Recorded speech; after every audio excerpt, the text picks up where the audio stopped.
Welcome to Politics Done Right. I am your host, Egberto Willies. This is a progressive program that will take the mystery out of politics. This is the program that will encourage you to make sure government becomes we the people. Whether you are liberal, progressive, conservative, or otherwise, you get to air your point of view. We are an independent media outlet that, unlike mainstream media beholden to corporations, we only owe allegiance to you. Remember, you can also send me a tweet at EGBERTOWILLIES. That is at Egberto Willies. Let us engage. It is Politics Done Right. Well, folks, welcome to one more edition of Politics Done Right. I'm Egberto Willies, your host. Thank you so kind for being a part of the show. We are going to have a great show for you today, as usual. But before, I want to start this way. What happened to our Defense Department? Things are happening that we said would happen, and isn't that right? Isn't that right? What happened to our video on let's see, what is this? Substack. Hey, Substack users, did you get a corruption in your video that it sort of squeezed everything together? It looks like that's what's happening right now. Kind of crazy. Anyhow, I don't know why they're doing that, but we sure don't look the way we're supposed to look on Substack. But hey, what can I say? Anyhow, folks, welcome aboard. Who came in first today? ABQ says he's watching from Twitch. First person in the house today, Michael Rudden. Second place in the house today is, whoa, Michael filled up the top. Paul Fleming from Powder Springs, Georgia. Yvette Avery Herod from Atlanta, Georgia. Patrick Magner, meow, from Houston, Texas. May Wood from Long Beach, California. Eric Hayes from Kingwood, Atascocita, Texas. Joanna from Los Angeles, California. We also have in the house, I think I skipped a couple, but forgive me if I did that. Let's go ahead and start reading some of the stuff before I get into the core. But here it is. Egberto, the Benjamin Dixon show, burning a Tesla isn't fascism, but burning democracy to form a white Christian nation is. Agreed, but I've seen this, our chat last Friday. Burning a Tesla is vandalism. Burning our democracy is a coup currently ongoing. And with that, Michael asked me to put this on the screen, and let me get it onto the screen for my peeps. And here we go. Here it is on the screen. White male shoots up elementary school. Someone harms a Tesla. Thoughts and prayers when a white male shoots up an elementary school. Someone harms a Tesla. Domestic terror. That's a funny one. Let me put that to the side of the screen to see what it's doing in on my what is it called again? Substack. It's amazing what it does on Substack. It kind of squinched it to one side. That's interesting. Anyway, folks, let's continue the program. Michael also says The Guardian. Tesla Europe sales dropped 45% amid row over Musk-Trump link. U.S. car makers' European market share falls. Chinese rival BYD overtakes it on global revenue, topping $100 billion. Analysts and investors have been attempting to assess what impact Musk's political interventions are having on Tesla, where he is chief executive, amid signs that his senior role in Trump's administration is leading to a consumer backlash by some Tesla owners or prospective buyers. Tesla's dealerships have been the target of protests. Tesla's value continues to drop, both from the quality issues of the cars and for the Musk-Trump political links. Let me just forewarn you guys. Tesla is not the top-notch electric car. Tesla is not the most innovative electric car. And you know what? The Chinese companies have surpassed it. My God, even Burkina Faso has a small country in Africa, has a more effective electric car.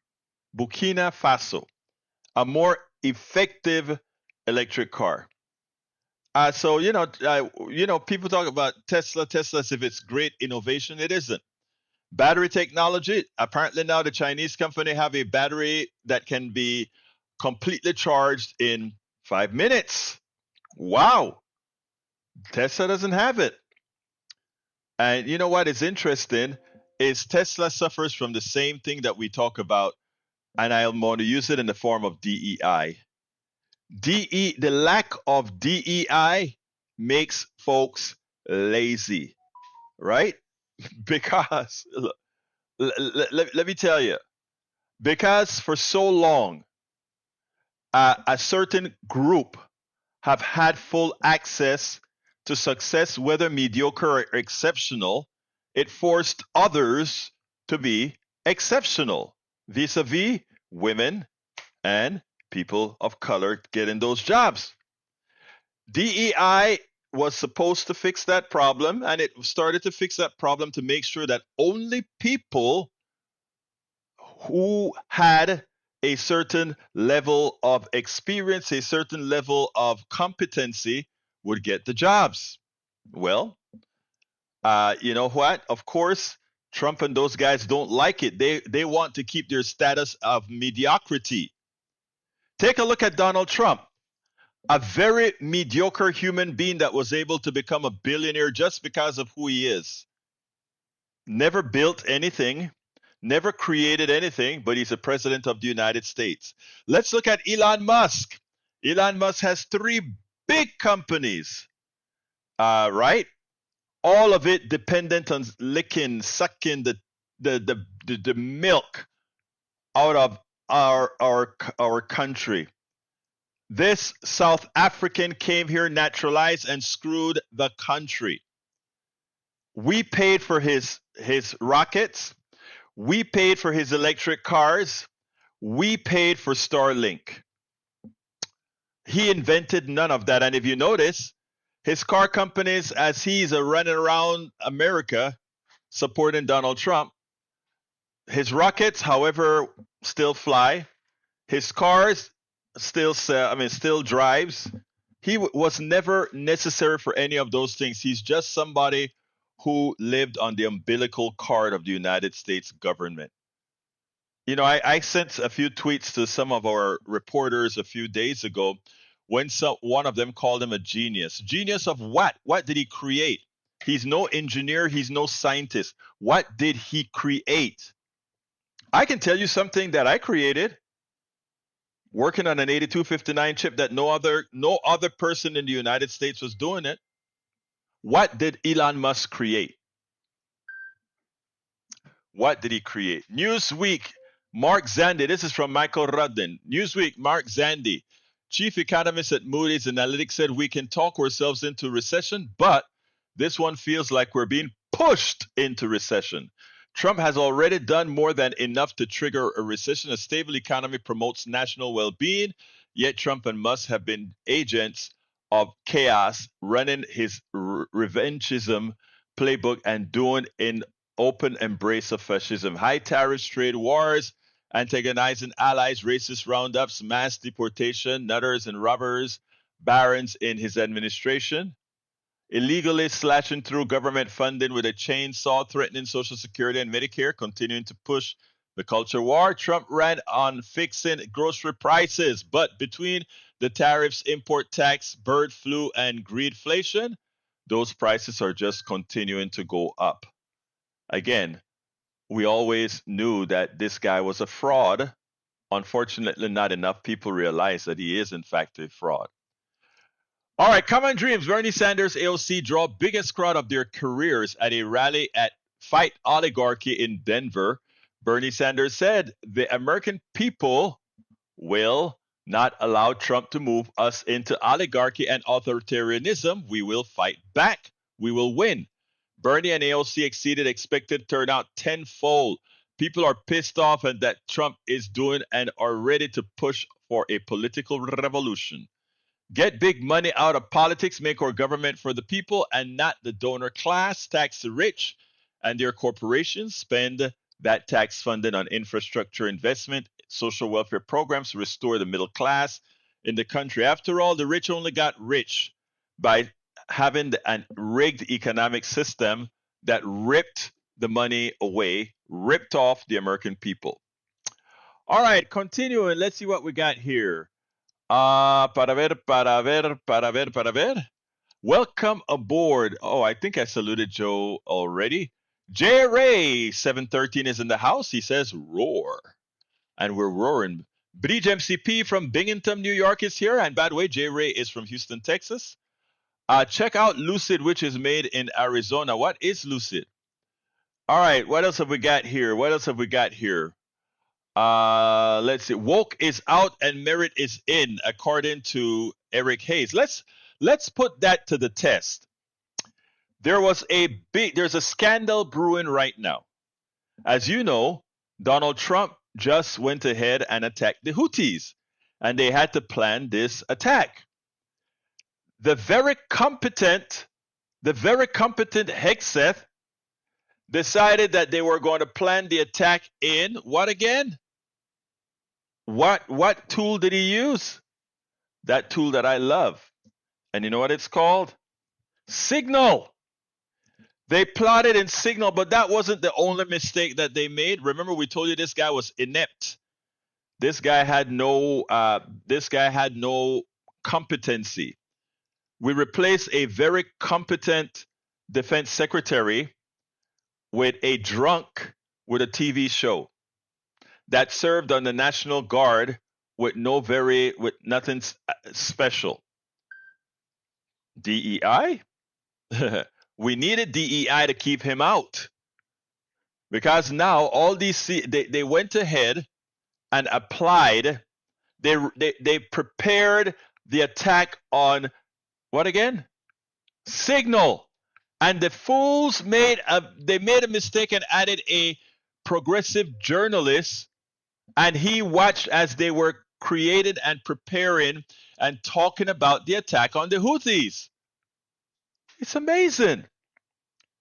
It is amazing. Bridge wants me to put a thing on DEI. Let's go ahead and put it. Oh, wow. That's another beautiful one that she has out there. Let's read that. It says, DEI versus DEI. All right. Karine Jean-Pierre is the current spokesperson spokesperson for Biden, while Caroline Levitt is the current spokesperson for the Trump administration. Let's look at their credentials, folks. And the same could have been applied to Hegseth versus Austin, right? New York Institute of Technology, Bachelor's of Science. Columbia University, MPA. Lecturer in International and Public Affairs at Columbia University. Senior Advisor and National Spokesman, MoveOn.org. Spokeswoman, that is. Political Analyst, NBC News and MSNBC. Regional Political Director for the White House Office of Political Affairs. Deputy Campaign Manager. Senior Advisor to Joe Biden 2020 presidential campaign. Fluent in English, French, and Asian Creole. Experience continue, but too much to display in a meme. But let's look at our spokesperson on the right, Caroline Levitt.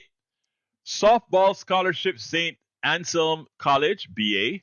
Trump assistant, MAGA spokesman, Fox News intern, violated campaign finance laws and never paid, married a 60-year-old multimillionaire at age 27, blonde. It only gets worse. So let's be clear here, folks. DEI, this is why we need DEI, to prevent incompetent folks from getting positions they neither earned nor deserve. All right, what else have we got here? Yvette Avery Herod is in the house. I think I saluted you, sis. All right, slip of the tongue. The rumors of KGB in a cabinet meeting today. Trump said he was activated. Oh, Lord.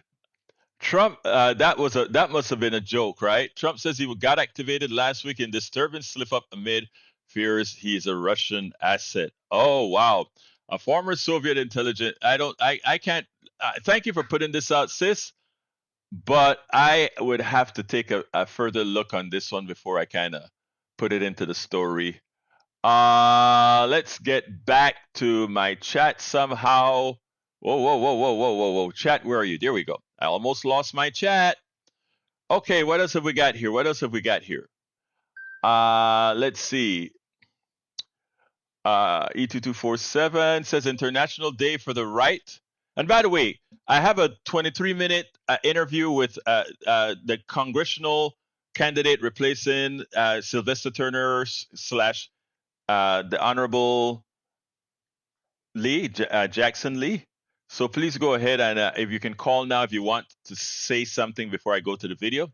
281-823-7747. All right, Paul Fleming says, hit that like button. Yes, hit that like button, folks, on both Facebook and hit the up arrow or the thumbs up on YouTube.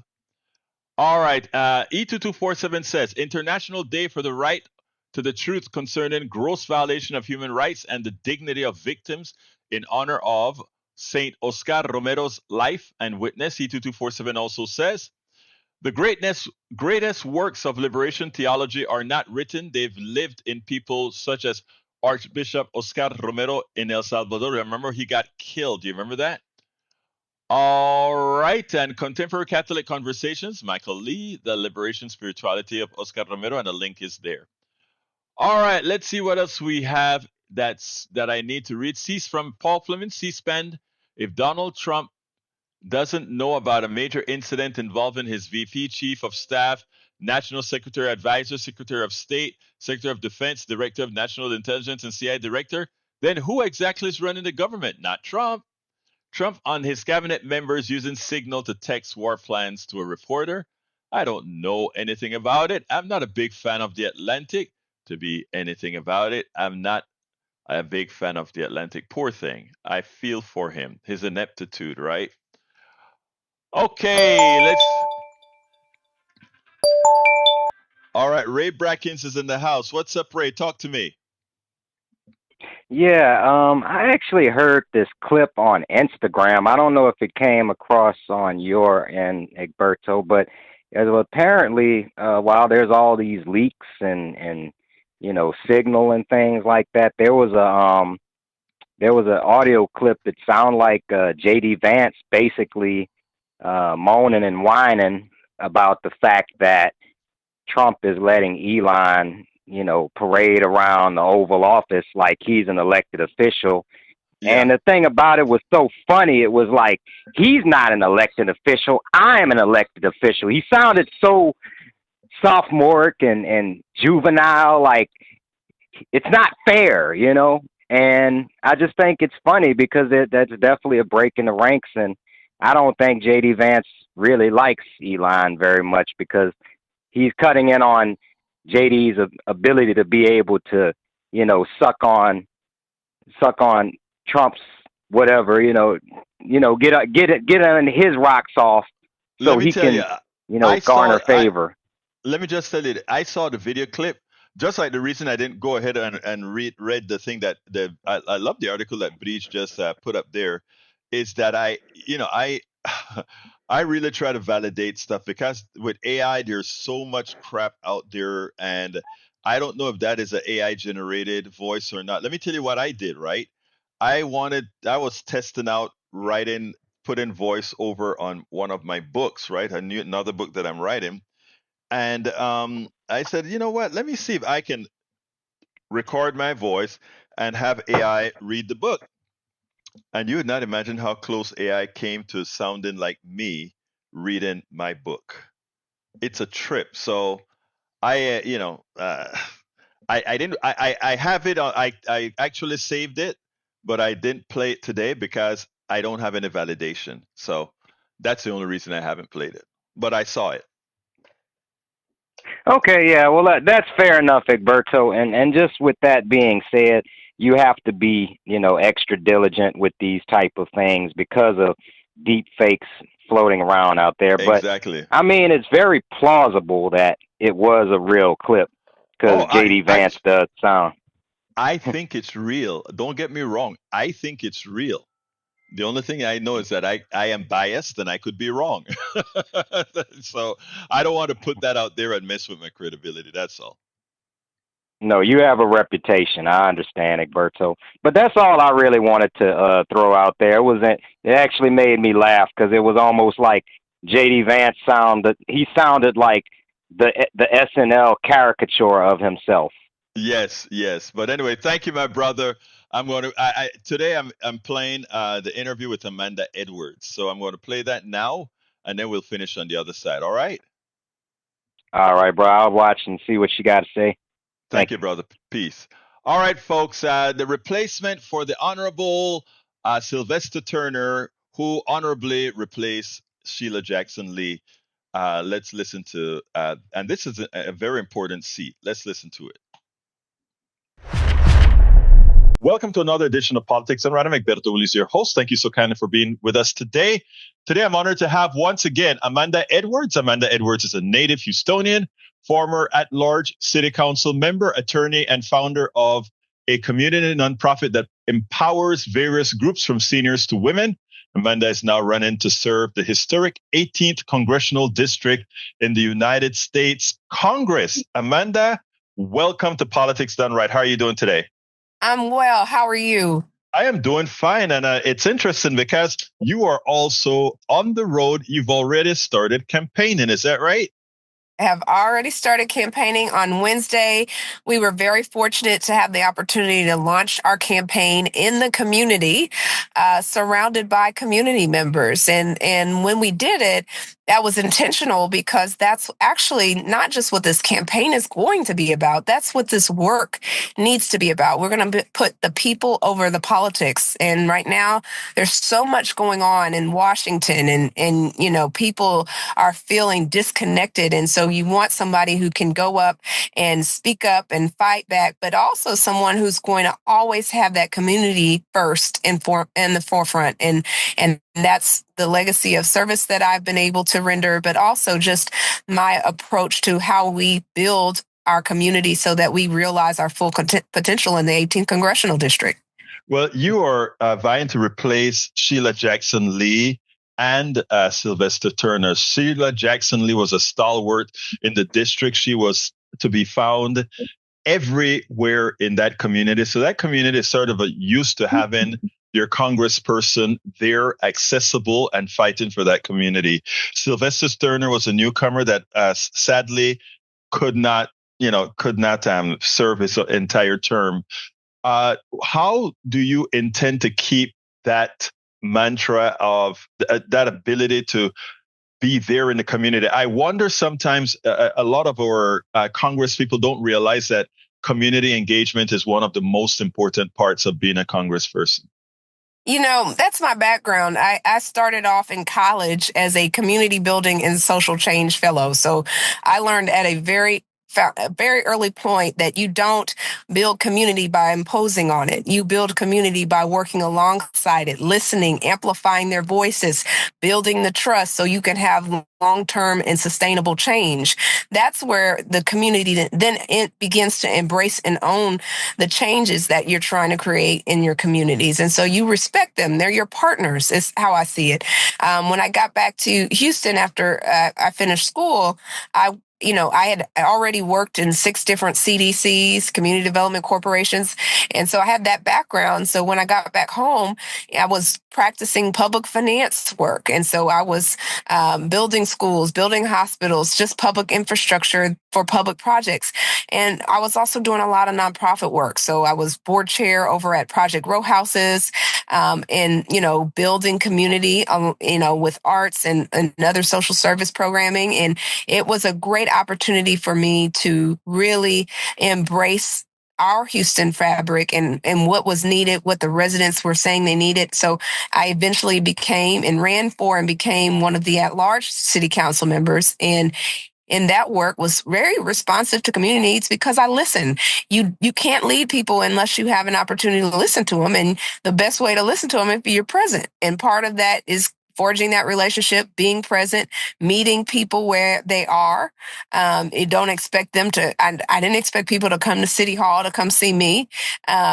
I expected, to meet them where they were. So I will be, someone who has a lot of experience being present in communities. I've also been in Congresswoman Sheila Jackson Lee's office, in her DC office 20 years ago. So I know the importance of being present because I've watched her, I've seen it. and been present for that. And also with when he was Mayor Turner, and I was a city council member. So I know of the uncanny ability to be everywhere all at once and really treat each resident with dignity and respect, whether they invite you to a barbecue or they want you to come to a civic club meeting. It's about making the time and prioritizing the community needs, and then of course tailoring solutions, because you can do a lot of talking, but you've got to solve the challenges. So tailoring the solutions in a manner that actually is going to solve the challenges that they face. Meanwhile, as we're dealing with the challenges that we're going to face, we also have to seize opportunities. So, what can happen in these communities is something that's always on my mind. I'm not just looking at how to respond, how to react. That's only half of the puzzle. The other part is, how do we create what it is that can be and should be, and we haven't had a focus on yet. And so that's something I bring to the table. My background is I've got a public finance background in terms of my legal background, and I've got the city council background. So I saw on the ground where policies were falling short, where the gaps were. So I have some policy ideas, and I know how to put all those pieces of the puzzle together so that I can be effective as the next congresswoman for the district. Now, you are in a very gerrymandered district. In fact, if you take a look at how that district looks, it's a very interesting district, right up to in the area where I live, all the way to the bottom. I mean, it's a very gerrymandered district, and it does have some very interesting problems, from environmental vulnerability and climate injustice problems, healthcare inequalities, education funding and inequality problems, economic inequality. I mean, it has a whole lot of issues that the district has. Now, you are going to be one of, 218 plus 217, one of 435 members in Congress. That means in order for you to get anything directed towards your district requires some sort of a skill in making alliances. How can your potential constituents feel about your ability to do that? Absolutely. I was one of 16 council members, and that was, when I ran and served in that role, I was told I wasn't going to be able to get anything done. And we got plenty of things done around the city. And it was because you have to be creative in terms of finding ways to partner with people, finding ways to see the mutual benefit. And we're in a difficult time in Congress right now. But it doesn't mean that there aren't spaces and places where people might have an interest in doing the right thing. For example, I don't know a Republican or a Democrat that wants to flood. I haven't met one yet. And so there are some places, I think, where there could be some mutual understanding, and, not just starting from where we are different or not aligned. Now, here's another issue. Right now, we have issues like whether we're becoming an oligarchy, whether we're coming, the DEI being revoked, etc. I'm not going to take the bait. A lot of these issues are there to simply have our eyes off the ball. They're very specific issues that concerns people in your districts and most districts. That is healthcare, and that is the ability. That is the ability as well to raise a family economically as well. What can you say that you will do to ensure that you form alliances to do just that? DEI is important. I'm not saying that becoming a fascist country is important, but if you have the will of the people, fascism wouldn't occur. So what would you suggest? Well, you just highlighted my top two priorities, which is healthcare and economic opportunity. Those are the meat and potatoes issues that are the underpinning of what makes a family secure.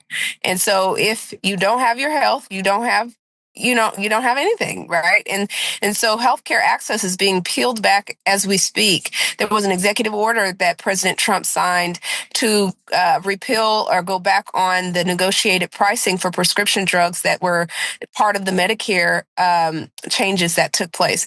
That is a mistake. There are people in this community who have, before that prescription drug cost reduction, had to ration their prescription drugs because they couldn't afford it. That's unacceptable. We're in America. This is something that we can do better with, and we have to do better with. And it's a question of leadership. So being creative in trying to restore access to those reduced pricing, make sure that's there. Also, in terms of gaps within the Affordable Care Act, there are gaps. We didn't quite finish the job when the Affordable Care Act was enacted some years ago. And there are people who want to be small business owners, for example, and they are afraid because they don't want to not be accepted by their providers. And so we've got to figure this out and close those gaps in terms of the provision and access of healthcare. This is a personal issue to me. When I was growing up, my father was very ill. He had something called multiple myeloma, and he was diagnosed with it when I was 10. He died when I was a teenager. And so in his journey, I watched him, as he was navigating insurance and all of these things for his life-saving treatments. And I would ask him questions like, what happens if they say no to what he needed? And he would just say things like, well, we just have to figure something else out. And, those kinds of answers are a reflection of really life and death circumstances for a lot of people. And so we can't lead in a way that lacks urgency. We have to act with urgency because people's lives are in fact lying in the balance of the decisions that we make or the decisions that we choose not to make or the policies we choose not to pass. And so we've got to appeal to the greater good. And at the end of the day, it is, from a cost benefit analysis, it is much better to focus on providing access to care than having, all of this end of life covered, all of this end of life stuff that happens at the end when you have such a disjointed system that doesn't work for people. I would say from an economics opportunity standpoint, use the small businesses as an example. We have so many gaps right now in terms of our small businesses being able to access capital, scale their businesses. And so what can we do to help that? Microloans. There are just a variety of things and tools, getting dollars into the hands of financial institutions that are designed to lend at greater rates to women and minority small business owners who have lack access. These are things that can help us to get money in the hands of our small businesses in our communities, which of course is the bread and butter of our economy is small business. And so I'm a big proponent of that, and also making sure that people have access to educational tools so that they are prepared for the workforce not just today's workforce. We need them prepared for tomorrow's workforce. It's continuing to evolve. And so our focus and attention hasn't been on how do we make ourselves prepared for both today and tomorrow. We've just kind of been reactionary only on the issues, hot topic of the day.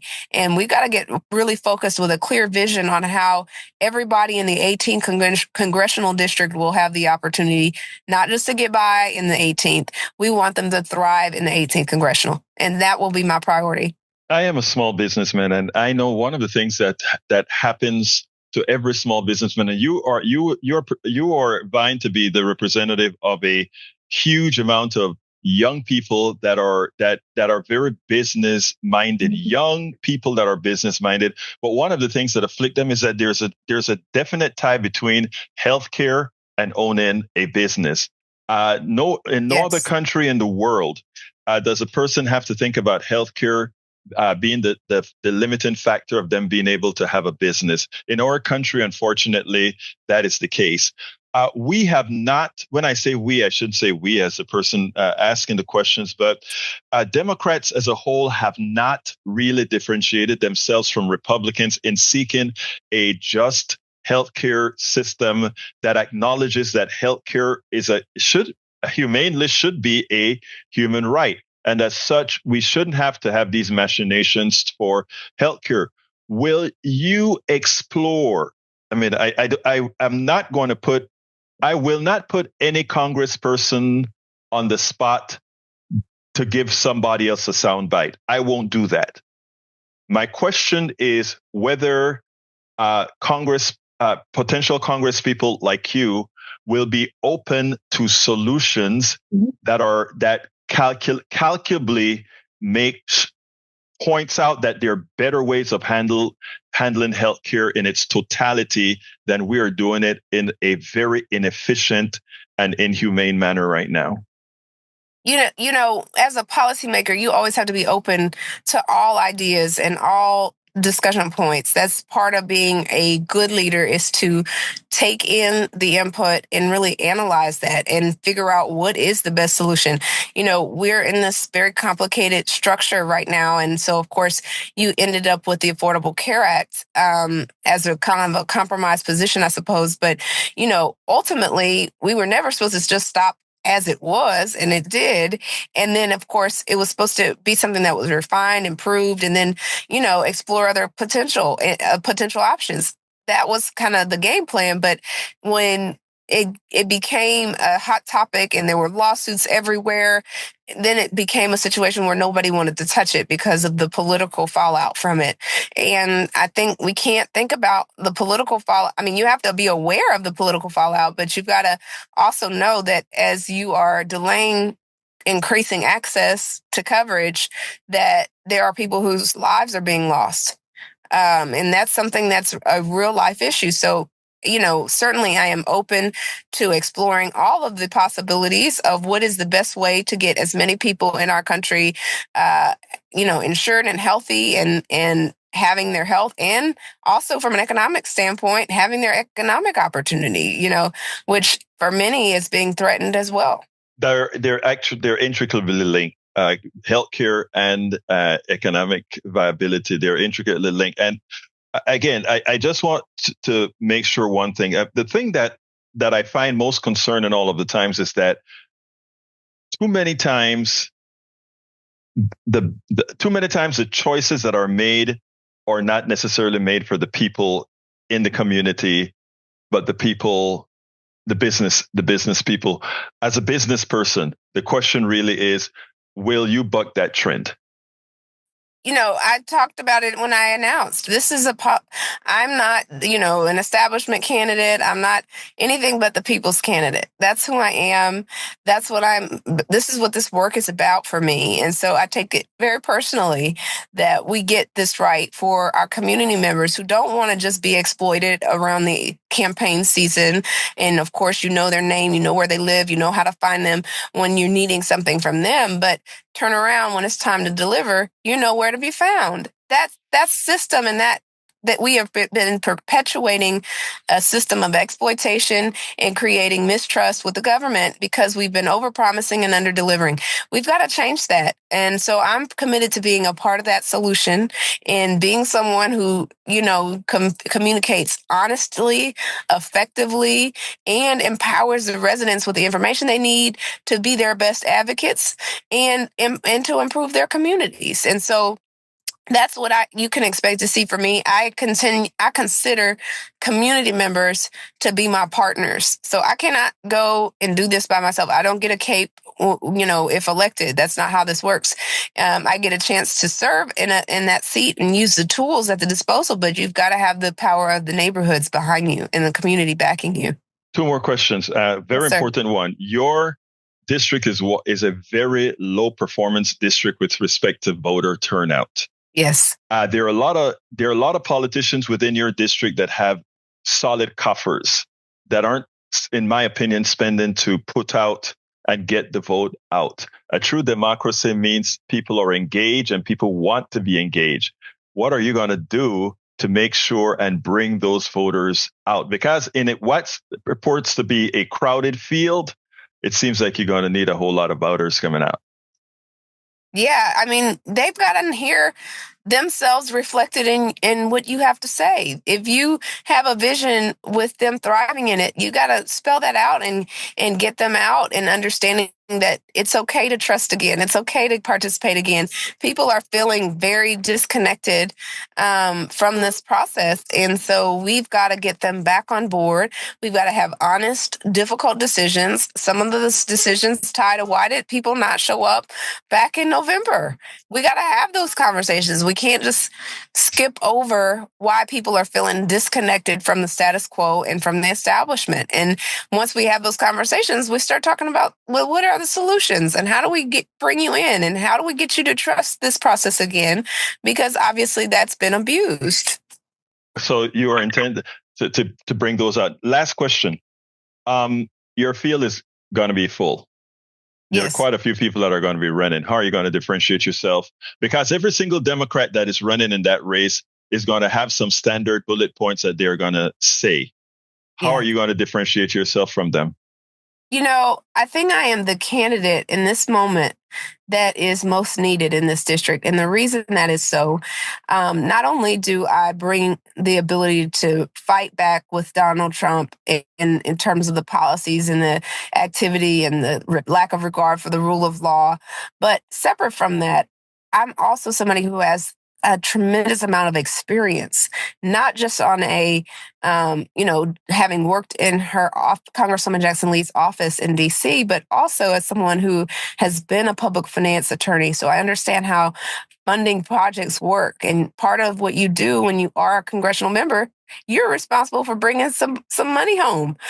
You got to get some federal funding for your district. And so I understand that in a way that I think gives me a very strong advantage in terms of an ability to be effective in the role. I would also say, in addition to my experience there, city council, I was on the ground. I was identifying the problems as they arose, gaps in our housing policy, gaps in our disaster recovery policy, gaps in so many things that as a city council member, I was able to try to mitigate and address to some degree. But really and truly, there's a lot of deep-seated policy fixes that are needed. So you want somebody who's going to be a policy wonk like me, who will go to Washington and be willing to sponsor bills, co-sponsor bills, do that hard lifting, heavy lifting that will result in systems change. That's what's needed in a lot of our communities. And then finally, besides for being able to bring that experience from council and my public finance background, I also, from a neighborhood standpoint, this is personal to me. And I am someone who serves in a way that reflects that. And so I am present in the community. I believe in listening to the community and amplifying the vision of the community. And that is a different approach. Most people, it takes time. That's a lot more effort, but it's the right way to do things. And I think that people appreciate that. They know we may not always have the exact same we may not always have an alignment on an issue, but you're always going to get the truth from me, and you're always going to get me to show up, and you're also going to get solutions from me. I would say that's the last piece, is the solutions. I'm someone who's brought about and demonstrated that I can bring innovative solutions to the table. With regard to tech and innovation, I led those efforts in the city.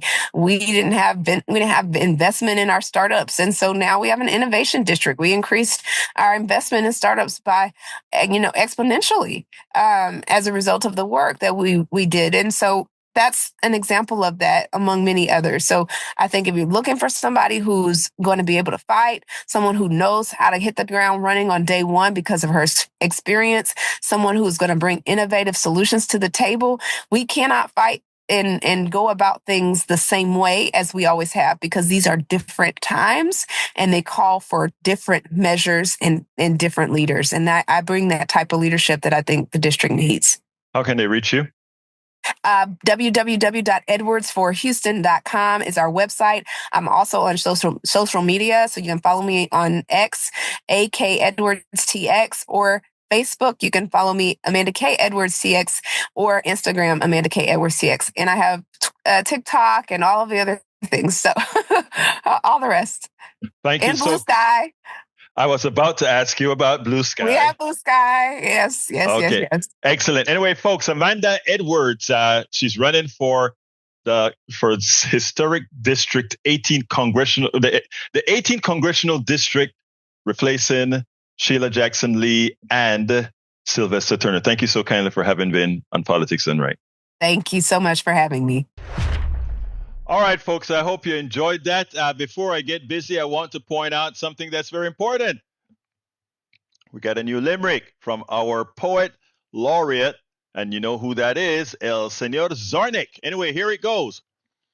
Every day we learn of one more agency's destruction. Immigration goons conduct another legal ICE abduction. Judges are attacked. Trump officials guilty of obstruction. Billionaire bros threaten to end the Social Security, while MAGA folks own the libs with gleeful animosity. And France wants back their Statue of Liberty. Cybertrucks are burning and crashing. Executives, their Tesla stocks are cashing. As Elon Musk, in dark MAGA fashion, into the Oval Office and DOD in dashing. Against the media, Trump's teeth are gnashing. And GOP reps, them policies are trashing. For the poor, sick, and elderly, they have no empathy or compassion. It doesn't take a genius to understand their deduction. To school children, it should be basic instruction. The point of Doge is not efficiency but cruelty. So much should stick with what he does best: rocket ships, EV production, and oh, yes, as father of 14 kids, he's also a whiz, a human reproduction. Ha! Perfecto, hermano, perfecto. Okay, I have time for our last video, barely. So let's go ahead and get busy with that, and then we'll close this baby down.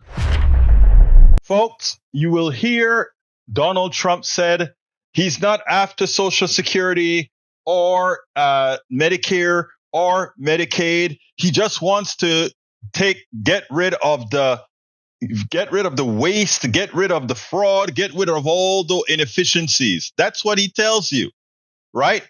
But we know that the social safety net, those programs, are some of the most efficiently run programs. The overhead to run those programs are very low compared to what Medicare Advantage, which is private, costs us, compared to what any program that is administered by the private sector, which costs much more. They deliver less services, they deliver less, but they cost more because that money is pocketed by the executives and the shareholders.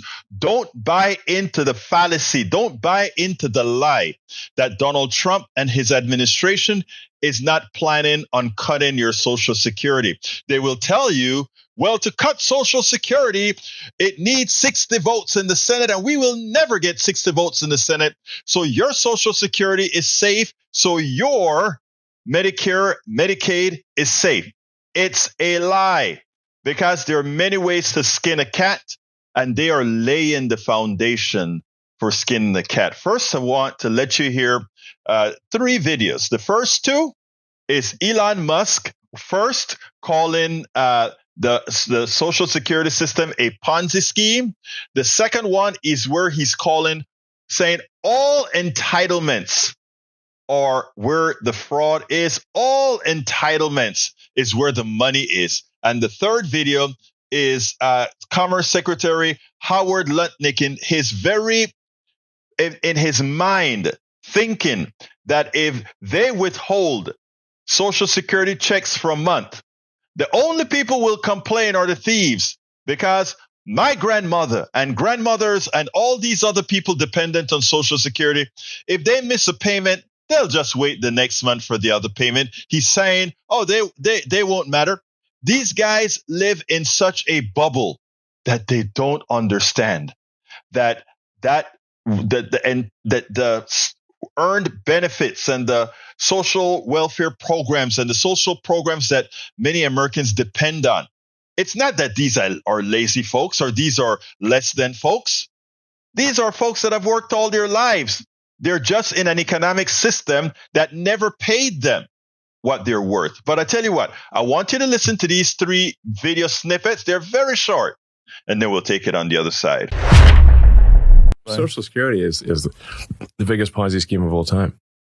I mean, the waste and support in entitlement spending, which is which is most of the federal spending is entitlements. So that's like the big one to eliminate. Let's say Social Security didn't send out their checks this month. My mother-in-law, who's 94, she wouldn't call and complain. She just wouldn't. She'd think something got messed up, and she'll get it next month. A fraudster always makes the loudest noise, screaming, yelling, and complaining. And if all the guys who did PayPal, like Elon knows this by heart, right? Anybody who's been in the payment system and the process system knows the easiest way to find the fraudster is to stop payments and listen. Because whoever screams is the one stealing. So folks, don't listen to what they say when they're telling you they don't intend to cut your Social Security. Don't listen to those lies. Don't listen to the Johnson, the Speaker of the House. Don't listen to them. They are already finding ways to cut your Social Security that doesn't require cloture, meaning it doesn't require 60 votes from the senator, which means they can cut it all without Democratic help. And of course, the person that facilitated that was Schumer. When Schumer didn't put up a fight at all to go ahead and say, we're not going to give you guys cloture to be able to move forward. There are so many different things that could have been said. A lot of people say, well, like Berto, they want the government to shut down. Yeah, they may want the government to shut down, but in their ineptitude, they don't realize that in a shutdown government, it doesn't only hurt the liberals. It doesn't only hurt the libs. It also hurts their own, and their own is what will force them back to the negotiation table. Not Democrats, but their own, as they are suffering they suffer the pain from a closure. Then the Republicans will act and come to the table. So this fallacy that somehow Schumer had to do this, Chuck Schumer had to do this because while Democrats believe in government and Democrats want government to win, Republicans hate government and will be happy to have it shut down. Republicans don't hate government. In fact, MAGA loves government. They have just been fooled into believing that they don't. Most of the IRA, the investment plan passed by, or rather the investment plans for our infrastructure passed by Biden, that went to red states, that went to red areas. You know why? Because they are the ones in the most need. They are the places where there's more of the decrepitness within the infrastructure. Let's look at some of the water systems in Alabama, in Mississippi. Folks, don't be fooled by the rhetoric. They're coming for your Social Security. And to my MAGA brothers and sisters who don't believe, they don't care about you. You are just a means to an end. And by the time they have it well calculated why Donald Trump wants to do this very fast. Because by the time you find out that you've been had, he doesn't have to care about getting another vote. He doesn't have to care about, well, Congress is not going to follow my lead anymore because MAGA is starting to see that they've been had. Well, MAGA, I'm here to tell you, you have been had. So it's time for us to join together and ensure that these guys, one, don't cut your Social Security, Medicaid, Medicare, SNAP, or any of that. And two, make sure that we don't give a humongous tax cut that all of us pay for in transferring our wealth to the rich. We have an economic system that have not paid our lower classes, our working classes, what they deserve, what they've earned. And to mitigate that, that's why we need a social safety net. You know why Walmart can make so much profits? Because they don't pay their employees. But you know who pay their employees? All of us that are working otherwise that pay into taxes.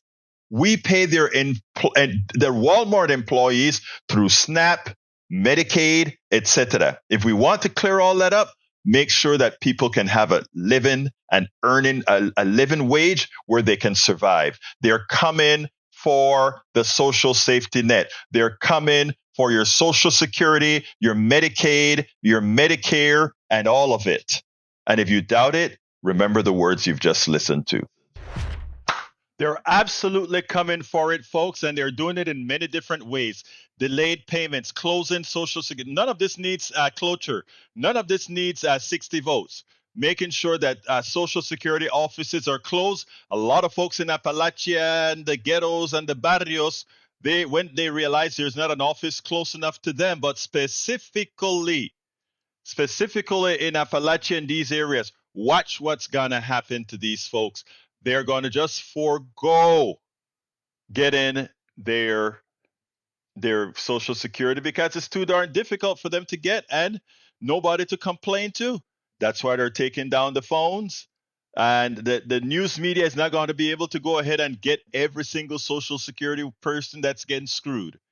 They're going to get a few of them, put them on TV. The story is going to go for a few days. The story is going to die out.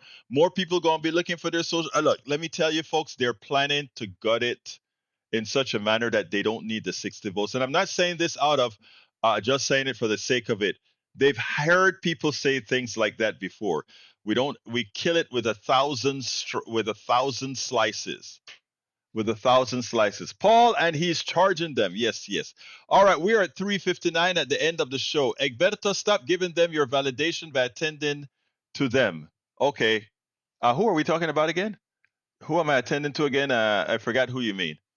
Anyhow, folks, we're at the end of the program. We're at 3:59. I'd like to ask those of you that are listening to please become supporters of our program. And how can you do that?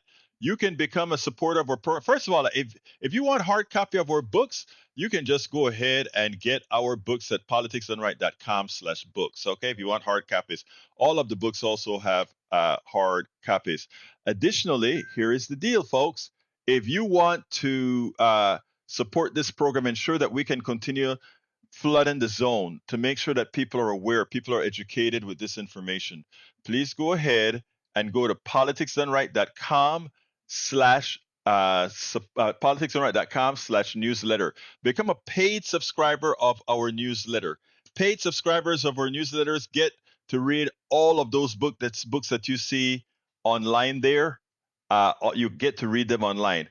And you know what? If you become a founding member of our newsletter, I send you I send you a autographed copy of all of my books, hard copy for those who become founding members of Politics Done Right, the newsletter. It's called Egberto Off the Record. So just go to politicsdoneright.com/newsletter, politicsdoneright.com/newsletter. Join the PDR posse, become a paid member of the newsletter, or help us however you can. Now, there are a lot of different ways you can support us, and I have one more link for you. That is politicsdoneright.com/support. If you look at politicsdoneright.com/support, that gives you many different ways in which you can support us. Anyway, folks, I've got to get out of here. Love you all. My name is Egberto Willis. This is Politics Done Right, and you guys know how I end this baby. I am what? Out!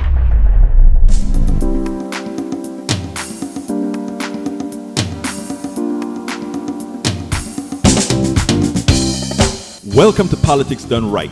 I am your host, Egberto Willis. This is a progressive program that will take the mystery out of politics. This is the program that will encourage you to make sure government becomes we the people. Whether you are liberal, progressive, conservative, or otherwise, you get to air your point of view. We are an independent media outlet that, unlike mainstream media beholden to corporations, we only owe allegiance to you. Remember, you can also send me a tweet at EGBERTOWILLIES. That is at Egberto Willis. Let us engage. It is Politics Done Right.